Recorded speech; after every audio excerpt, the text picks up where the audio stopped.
Babies can't talk. They can't tell you what they want.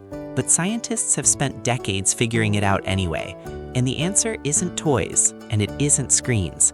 It's 7 things so simple, you probably do half of them without even knowing why they work. You'd think, with how much money gets spent on baby products every year, that the things babies actually love would be complicated, expensive, something you have to buy. But almost every study on infant preference points the same direction. Babies aren't wired to love things. They're wired to love people, patterns, and rhythm. And once you see the research behind each one, you'll never look at just playing with your baby the same way again. The first thing on this list starts before a baby is even born: sound. In the early 1980s, a researcher named Anthony DeCasper ran an experiment that sounds almost too simple to matter. He had pregnant mothers read the same short story out loud twice a day for the last 6 weeks of pregnancy. Then, right after birth, he gave the newborns a choice. Using a special pacifier wired to a recorder, babies could suck in a pattern that played the familiar story, or suck in a different pattern that played a brand new one. These were babies only hours old, and they sucked harder and more consistently for the story they'd heard in the womb. That single experiment proved something huge. Babies aren't blank slates when they arrive. They're already listening. And what they love most isn't complexity, it's familiarity. A voice, a rhythm, a cadence they've heard before, replayed back to them in a world that otherwise looks and sounds completely unfamiliar. The second thing is even more basic than sound. It's touch, specifically skin-to-skin contact. Hospitals used to whisk newborns away almost immediately for cleaning and measuring. Then, in the 1970s, doctors in Colombia facing a shortage of incubators started trying something different out of necessity, placing premature babies directly on their mother's bare chest, skin to skin, for hours at a time. It was called kangaroo care, and the results stunned researchers who studied it afterward.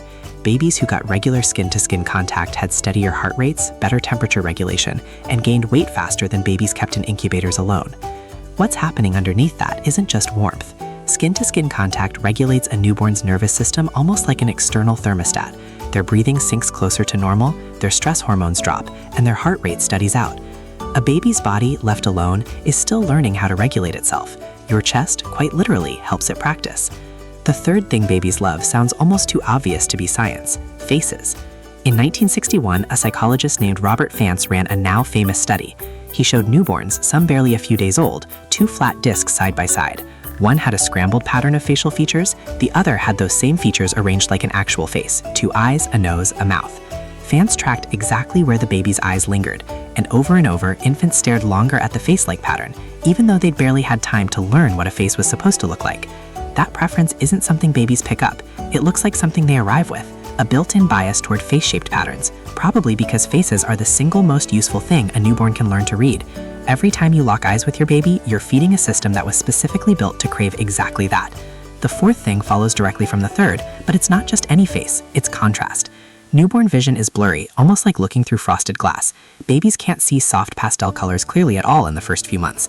Researchers estimate a newborn's visual acuity is somewhere around 2400, meaning what an adult sees clearly from 400 feet away, a newborn needs to be about 20 feet from to see with the same clarity.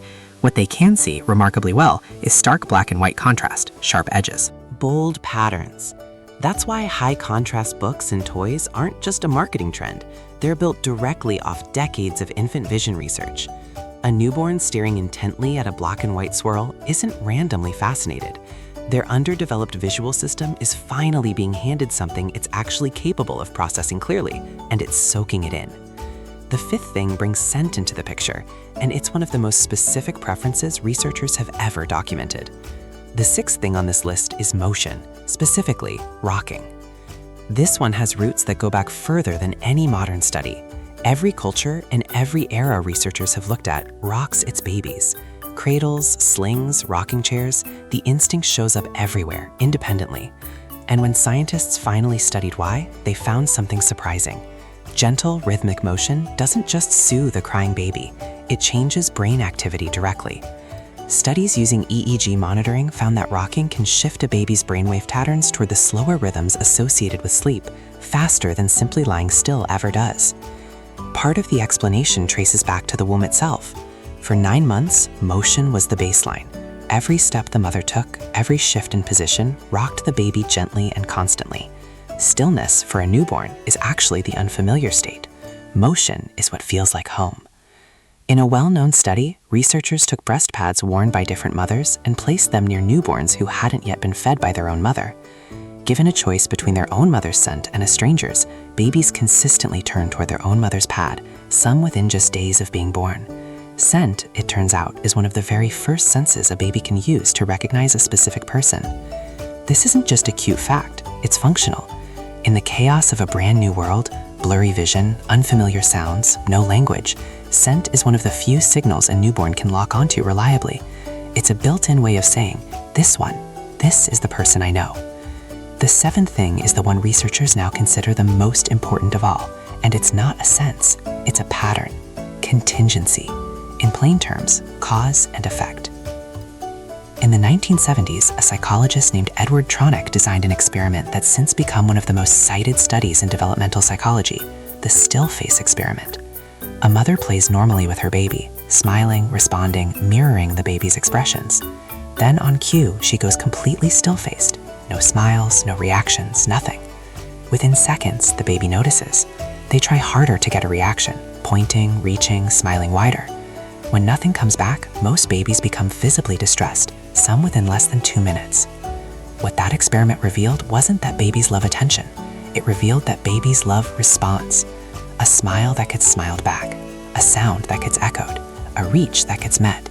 That back and forth loop, you do something and the world responds, is according to researchers one of the single biggest drivers of healthy brain development in the first year of life.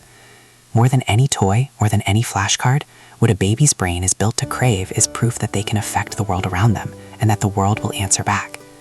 So here's the pattern hiding underneath all 7 of these things. Not one of them requires anything you have to buy. A familiar voice, skin against skin, a face to stare at, sharp contrast, a scent they know, gentle motion, and a response every time they reach for one.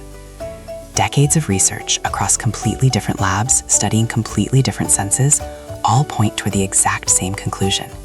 The thing babies are built to love most isn't a product at all. It's you, showing up again and again in ways they can actually feel. If you want more of the research behind the everyday things you're already doing right, subscribe. This is exactly what this channel is built around.